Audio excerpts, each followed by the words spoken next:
ఇక ఈ తెలివితేటలకు కాంగ్రెస్ వాళ్ళు అంటున్నారు కేసీఆర్ నువ్వు బయటికి రా అన్నారు మొదలు. ఇది కేసీఆర్ గారు పాపం ఆయన పాటికి ఆయన పొలం కాడ పని చేసుకుంటుంటే నువ్వు రా బయటికి అన్నారు. మొన్న వచ్చి ఏం చేసిండు పాపం సారు, ఒక ప్రెస్ మీట్ పెట్టిపోయిండు, మీటింగ్ పెట్టి ప్రెస్కు మాట్లాడిపోయిండు. దానికే ముఖ్యమంత్రికి ముచ్చెమటలు పట్టినాయి, చలిజ్వరం వచ్చింది, దెబ్బకు మరిగా ఇష్టం వచ్చినట్టు ఒర్రుతున్నాడు. ఇప్పుడేమంటున్నాడు, నువ్వు అసెంబ్లీకి రా అంటున్నాడు. బయటికి వస్తే గీడికి వస్తేనే తట్టుకోలేకపోయినావు నువ్వు, అసెంబ్లీకి వస్తే ఆయన గుండాకి సస్తావు, గుండాకి పోతాడు. ముందే ఇంతున్నాడు, ఆయనతో గుండాకి డామ్మంటాడు. ఇప్పుడు ఇవాళ రేపు ఎట్లయిపోయిందంటే నిజంగా బాధ అనిపిస్తుంది.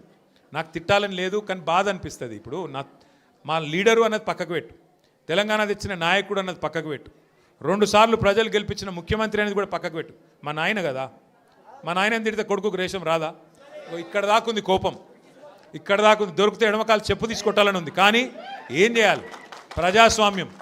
ఎకతక్క మాట్లాడితే మళ్ళీ ఏమంటారు, అగో వీనికి బాగా ఇంకా వీనికి అహంకారం ఉంది రాబోయ్ అంటారు. అహంకారం నాదా అయినదా?